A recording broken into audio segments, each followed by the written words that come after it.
What's going on, Star Wars fans? Welcome to Star Wars Doctrine. I recently did a video on 10 fun facts from Master and Apprentice book that I enjoyed and wanted to share with you guys. In there I talked about the prophecy of the Chosen One and wanted to spend some time for a sec talking about all the different prophecies that we find out about in this book. We do find out that there are more than just one prophecy, all made by the ancient mystics. We don't know a whole lot about who they are, but we do know that all of those prophecies are kept in a holocron inside the Jedi Temple and the Jedi Archives. And, Qui-Gon and his master, Count Dooku, actually really obsess over these for quite some time. And Qui-Gon does eventually come to believe that these prophecies are literal and not just fun, ancient writings, but that they actually will come to pass. And so, very interesting, and like I said, there's quite a bit more prophecies we find out about that we didn't know about beforehand, and then getting the Chosen One prophecy in words is obviously really cool. So I'll start off with that one.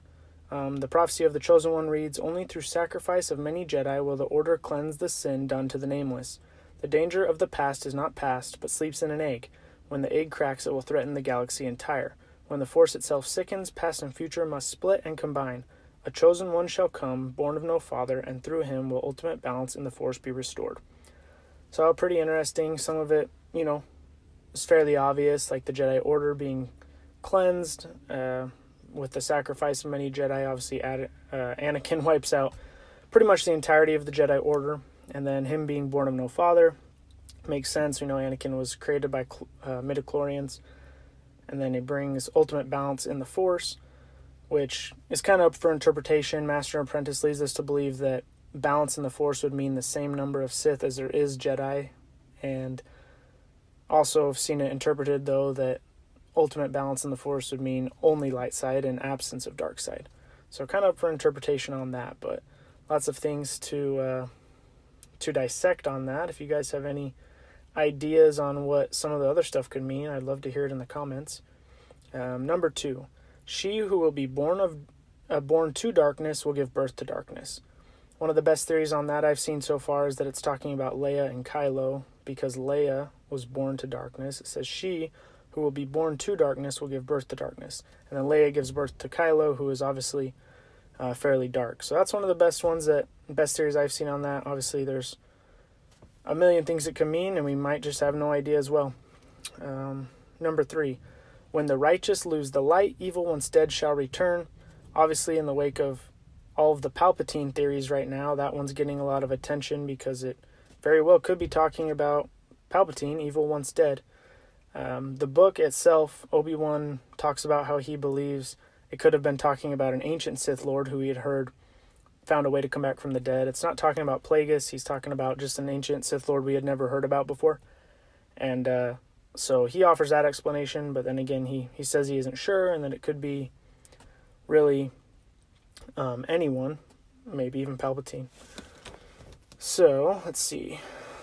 Number 4. When the Kyber that is not Kyber shines forth, the time of prophecy will be at hand. It's really interesting. If you listen to my last video, you will know that we talked about the Kolan crystals, which are very, very similar to Kyber crystals. In fact, get mistaken for Kyber crystals quite a bit. And so the book kind of leads you to believe that that's what this prophecy is talking about. And Qui-Gon sees that, and he's like, wow, these prophecies are real, because these crystals start becoming popular as a way to basically protect people from Jedi. So a corporation called Zerka, who's doing some bad things and working with some bad people, use these to protect themselves from Qui-Gon and Obi-Wan.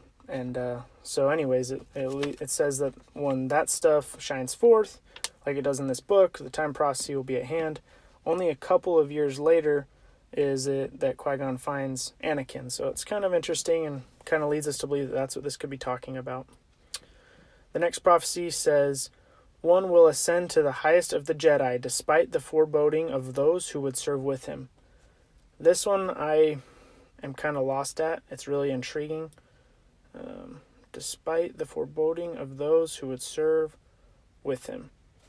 It very well could be talking about Qui-Gon, because he himself finds Anakin, maybe meaning that his role was greater than a lot of the Jedi who actually didn't have a lot of faith in him. And then again, it could be talking about Anakin and his skills. It's kind of hard to say, but I'd love to hear what you guys think on that one. And the last prophecy I want to share with you guys, it says, "He who learns to conquer death will, through his greatest student, live again." And this one is just giving me all sorts of thoughts. I think it's probably my favorite one, because he who learns to conquer death very well could be talking about Plagueis. We know that he maybe could have learned that. Or even Palpatine, if he's found a way to come back. There's about 1 million theories that I have for this prophecy itself. And yeah, I'm getting lots of good vibes from this, thinking that maybe we will get to see this prophecy in action in the future, the near future.